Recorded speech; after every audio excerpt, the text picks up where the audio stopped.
अयोध्या के पास सरयू नदी के किनारे बसा हुआ एक छोटा सा गांव था, शांतिपुर। नाम के अनुरूप गांव शांत तो था, लेकिन वहां रहने वाला एक युवक ऐसा था जिसके स्वभाव में शांति बिल्कुल नहीं थी। उसका नाम था माधव। माधव मेहनती था, ईमानदार था, लेकिन उसे बहुत जल्दी गुस्सा आ जाता था।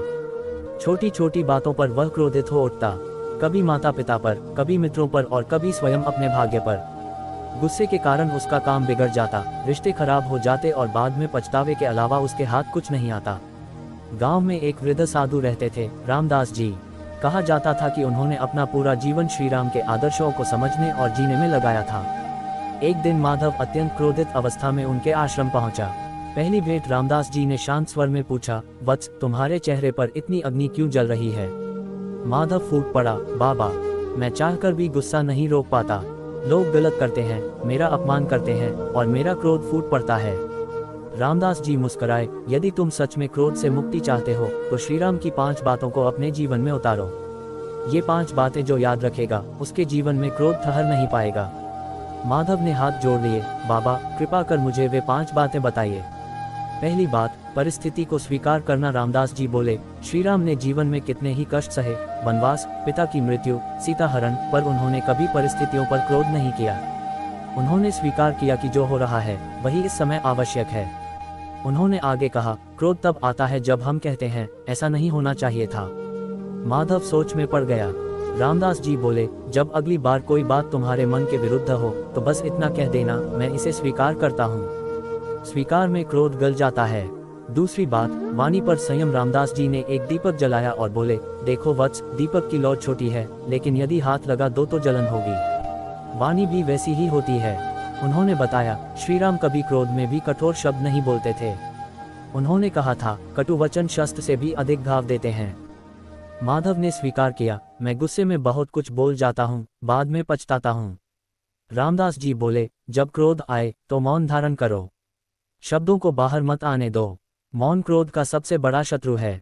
तीसरी बात, दूसरे के दृष्टिकोण को समझना। रामदास जी ने एक छोटी कथा सुनाई। जब श्रीराम को कैकेयी ने वनवास दिया तो उन्होंने उसे दोष नहीं दिया। उन्होंने सोचा वह भी किसी के बहकावे में आई होगी।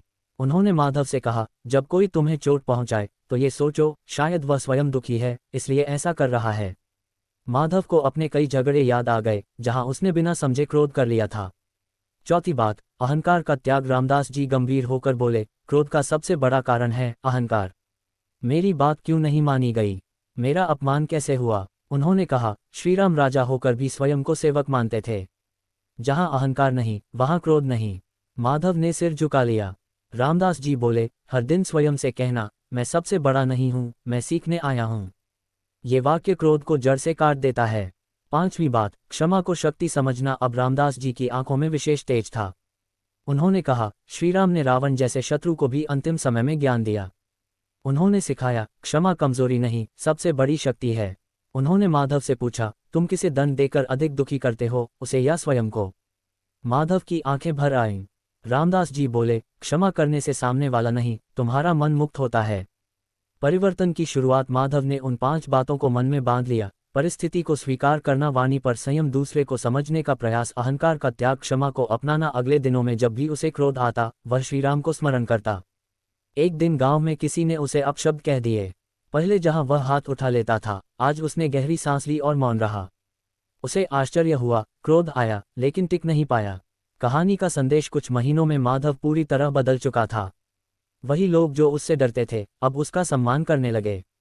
एक दिन वह फिर रामदास जी के पास गया और बोला, बाबा, अब समझ आया, क्रोध बाहर की आग नहीं, भीतर की अशांति है।